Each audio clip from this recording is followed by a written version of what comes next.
আপনিও ইচ্ছে করলে আপনার ফোনের অ্যাপ আইকনগুলো এভাবে 3D স্টাইলে ব্যবহার করতে পারবেন। দেখলে অনেকটা মনে হবে যেগুলো ভাসমান অবস্থায় রয়েছে। আপনার ওয়ালপেপার থেকে অনেক উপরে রয়েছে এই অ্যাপগুলো। এই সিম্পল কাজটা আপনি খুব ইজিলি একটি শর্টকাট ব্যবহার করে খুব সহজেই করতে পারেন। কিভাবে এই প্রসেস করতে হবে আজকের এই ভিডিওতে সেই বিষয়টি আপনাদের সাথে শেয়ার করব।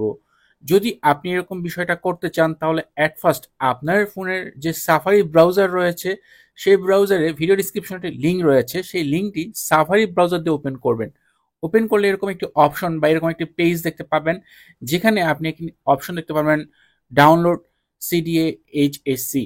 এই যে অপশনটি, এটাতে ডাউনলোড অপশনে ক্লিক করার পর এটা আপনার শর্টকাট অ্যাপে নিয়ে যাবে। এরপর নিচের দিক থেকে যে অপশন রয়েছে অ্যাড শর্টকাট, এখানে ক্লিক করবেন। ক্লিক করার পর এটা অ্যাড করে নেবেন। যেহেতু আমার এখানে অলরেডি অ্যাড করা রয়েছে তাই এখানে রিপ্লেস শো হচ্ছে, আপনার ক্ষেত্রে হবে না।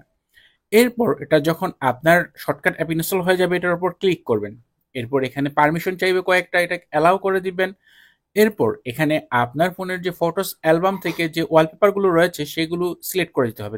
তার জন্য সিলেক্ট ফটো যে অপশনটি রয়েছে উপর দিকে এটা সিলেক্ট করবেন। এরপর আপনার ফোনের যে ফটোস অ্যাপের যে সকল ছবি রয়েছে সেগুলো শো হবে। এখান থেকে আপনি কোন ওয়ালপেপারটা ব্যবহার করতে চান 3D স্টাইলে সেটা আপনি এখান থেকে সিলেক্ট করবেন। এখান থেকে আমি একটা ওয়ালপেপার সিলেক্ট করে দিলাম। এরপর এখানে আবারও অলওয়েজ অ্যালাউ পারমিশন দিয়ে দিতে হবে। এরপর এখানে শো হচ্ছে যে আপনি ওয়ালপেপারটা সিলেক্ট করেছেন, ডানে ক্লিক করে দিতে হবে। এরপর উপর দিকে ইয়েস অ্যাড এলিমেন্ট অপশনটি রয়েছে, এখানে ক্লিক করার পর ওকে ক্লিক করে দিবেন। এরপর আপনাকে অ্যাট ফার্স্ট এভাবে শো করাবে, সো এভাবে। এখান থেকে আপনি একটি ফোল্ডার দেখতে পাবেন এইচএসসি। এই ফোল্ডারটিতে আপনি ক্লিক করবেন। ক্লিক করে দেওয়ার পর এখান থেকে দুইটা ফোল্ডার থেকে কন্টেন্ট ফোল্ডারটি ক্লিক করবেন। এরপর এখানে ফোল্ডার থাকবে অনেকগুলো, ব্ল্যাক, ডগ, আইকন বা উইজেট। তো এখান থেকে আমরা যে আইকন যে ফোল্ডারটি রয়েছে এই আইকনস ফোল্ডারটিতে ক্লিক করব। এবং এখানে অনেক ফোল্ডার রয়েছে, বাট এখান থেকে আপনি চাইলে সবগুলোই ট্রাই করতে পারেন। বাট এখানে আমরা যেটা শ্যাডো একটা অপশন রয়েছে, বিগ শ্যাডো, শ্যাডো বিগ, আপনি এটা সিলেক্ট করবেন। এরপর এখানে অনেকগুলো শ্যাডোর অপশন পাবেন, আপনি কোনটা সিলেক্ট করতে চান, কি স্টাইলে ব্যবহার করতে চান সেটা আপনি সিলেক্ট করবেন। যেমন আমি এখান থেকে সম্পূর্ণ যে আইকনগুলো রয়েছে সেগুলো সিলেক্ট করব। সিলেক্ট করার ইয়েস করে এটাকে ডাবল মানে দুইবার এটাকে সিলেক্ট করে দিব। এতে করে আপনার শ্যাডোটা বেশ ভালো হিসেবে আসবে। এরপর এখান থেকে নো সেভ লেআউটে ক্লিক করার পর ডানে ক্লিক করে দিতে হবে। এরপর আবারও এখান থেকে ডানে ক্লিক করে দিতে হবে যে আপনি এভাবে সেভ করতে চাচ্ছেন কিনা।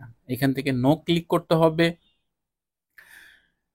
এরপর এখানে নো ক্লিক করার পর দেখাবে যে এভাবে আসবে।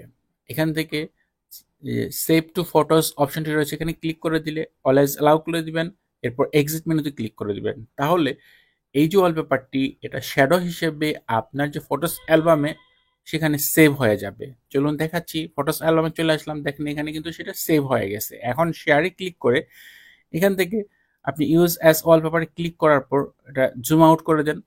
এরপর উপর দিকে যে অ্যাড অপশন রয়েছে ওয়ালপেপার অ্যাড করার জন্য, অ্যাডে ক্লিক করে দেওয়ার পর নিচের দিক থেকে কাস্টমাইজ অপশনে ক্লিক করবেন। এরপর এখান থেকে ব্লার যে অপশনটি রয়েছে এটাকে অফ করে দিবেন। ব্লার অফ করে দেওয়ার উপর দিকে যে ডান অপশন রয়েছে সেখানে ক্লিক করে দেন। বেশ, আপনার ফোনে এই ওয়ালপেপারটি সেট হয়ে গেল, কিন্তু এখনও কিন্তু সেটা 3D স্টাইলে শো হচ্ছে না। এই জন্য জাস্ট iOS 18 হিসেবে এখানে প্রেস করবেন, এডিটে ক্লিক করবেন, কাস্টমাইজে ক্লিক করবেন। এরপর এখান থেকে আপনি কোন স্টাইলে ব্যবহার করতে চান সেটা সিলেক্ট করবেন, লাইট মোড, ডার্ক মোড বা টিনটেন বা যেভাবে আপনি ব্যবহার করতে চান সেটা সিলেক্ট করে দিবেন। এরপর আপনি এখান থেকে আপনার যে ওয়ালপেপারের ব্রাইটনেস কম বেশি ডার্ক মোড, লাইট মোড করতে পারেন এবং সেই সাথে আপনার যে লার্জ আইকনটা সিলেক্ট করে দিবেন। এখন কিন্তু দেখেন পুরো এই 3D স্টাইলে হয়ে গেছে। এখন ওয়ালপেপারের উপরে অ্যাপ আইকনগুলো ভাসমান অবস্থায় রয়েছে। এভাবে চাইলে আপনি যে কোনো ওয়ালপেপারকে এভাবে 3D স্টাইলে ব্যবহার করতে পারবেন এবং সেগুলো আপনার ফোনে সেট করতে পারবেন।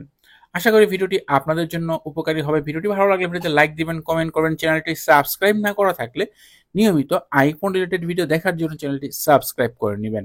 কথা হবে পরের ভিডিওতে। সে পর্যন্ত ভালো থাকুন, সুস্থ থাকুন। আল্লাহ হাফেজ।